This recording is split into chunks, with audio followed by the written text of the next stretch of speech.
I'm just so glad to be someplace where I can ask a question about Descartes. I mean, that's why I loved coming to Naropa. And not But this. he, you know, when you talk about the anti-intellectual, I mean, he was just a villain, you know, ever since I came to Naropa. And, I mean, and before that, it's not like Naropa came up with it. But it seems like you always cut him some slack whenever I come across his name in your writing. And so I just would love your take on where he stands. I mean, where he stands on all of this form and emptiness. Yeah. Yeah. Again, there's two, and we can sort of anchor it in both Vajrayana and Vedanta as kind of the kosher approaches. It's just that's something that Naropa would be a little bit more open to.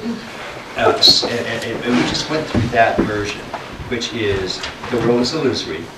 Brahman alone is real. Brahman is the world. Now, all three of those are important. Now, the ultimate ecological stance is Brahman is the world.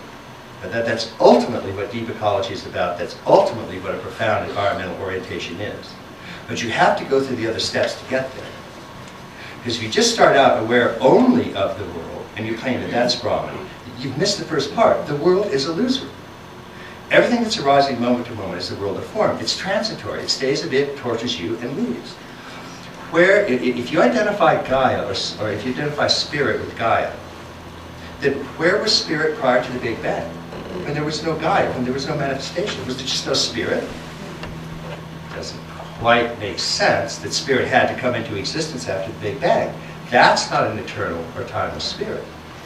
So you have to have the whole meditative, satori, awakening component is seeing that the entire manifest world is an illusion. It radically is just like a dream. And that's why it's classically equated to when you have satori, you're waking up. And it's held to be very, very similar to you having a dream at night. It seems very, very real. Horrible things can be going on. And then pow, you wake up and you go, Jesus, I thought that was real. It isn't.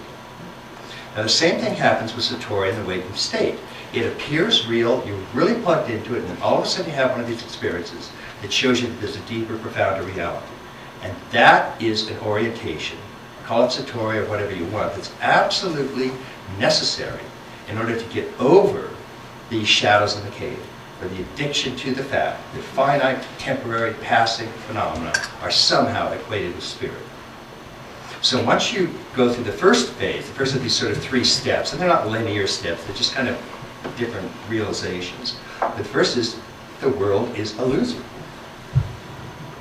The second is Brahman alone is real. Now that's what we were talking. Brahman here means the witness, or Atman, or pure emptiness, your own consciousness, which is the only thing that is unchanging, and in which all these objects are arising moment to moment. So that self-recognition, the realization of your transcendental self, anchors that unchanging reality, which is pure spirit or transcendental spirit or the transcendental self. So the second part of this is you have to realize Brahman alone is real, or spirit alone is real, or something before the Big Bang, that alone is real. There is an ever-present spiritual awareness that's unmanifest, that doesn't enter the world of time, or stream, or torture, or suffering, or pain. Awakening to that is known as satori, or moksha. And that's profound reorientation, because it shows you the ever-present reality that doesn't change when all of these exterior states are changing.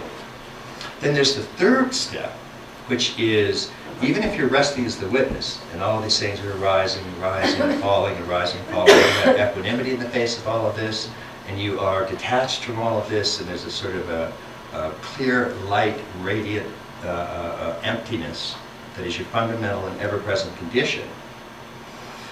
The witness still has a sense of standing back and witnessing something out here. So the third stage, which is moving into the non-dual, is realizing that subject and object are one. And as we were saying earlier, Brahman is the world. Now, that emptiness is form. That which is form is not other than emptiness. That which is emptiness is not other than form. So that's the ultimate non-dual realization. What Descartes was doing was an almost perfect version of Western Vedanta. And he absolutely brilliant in what he was doing.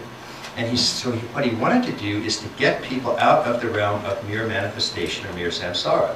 And so he used doubt. He used intense inquiry, which is just like Ramana Maharshi's inquiry, which is, who am I? Or what is it that I can doubt? And Descartes started by saying, look, I can doubt objects or sensory world, because I mean, it might be the matrix, it might be a virtual reality, it can be an illusion. One thing I can't doubt is the doubter. In other words, there's an awareness of these things that are arising, and I cannot doubt that simple, ever-present feeling of awareness. Because even if I try to doubt that and deny it, I'm using that to deny it. So he's moving us, he's doing those first two steps. The world is illusory, the transcendental self is real. Now, what we badly translate as cogito ergo sum, we translate it as thinking, therefore I am. It's completely backwards. What he's saying is consciousness, therefore being. In other words, I cannot doubt my primordial consciousness, my ever-present naked consciousness. I cannot doubt. And here is very Dzogchen. And actually, one of my books give several quotes from the Dzogchen text, showing they're almost identical to what Descartes was saying. Now, the only place he can be faulted is if he didn't really push through to the non-dual side of the equation. But neither did any of his critics, by the way. And nor did his critics get as far as he did, which is denying the merely finite manifest realm and finding this ever-present transcendental consciousness. So Descartes, in that sense, was extraordinary, profound opening to emptiness, to primordial awareness, the ever-present primordial awareness that can never be doubted. It's the very foundation of doubt itself. So that is what made Descartes such a profound hero in so many ways. And if you look at in the great idealist traditions that arose, Spinoza was a Cartesian, down to Heidegger, Husserl, they all took off on Descartes. Husserl, one of the brilliant transcendental philosophers, wrote things like Cartesian Meditations, that exactly the best of Western Vedanta. So what we had is really kind of first of all, a very poor reading of Descartes, which is just a brutally distorted reading of what he was doing. And then it played into certain kind of cultural myths that are rampant with relativism and cultural creativism and extreme postmodernism. So again, it's not to say that everything he did was right. But what he was doing was showing you a way to find your original face, the face you had before you start identifying with these finite passing temporal objects. And that's very important.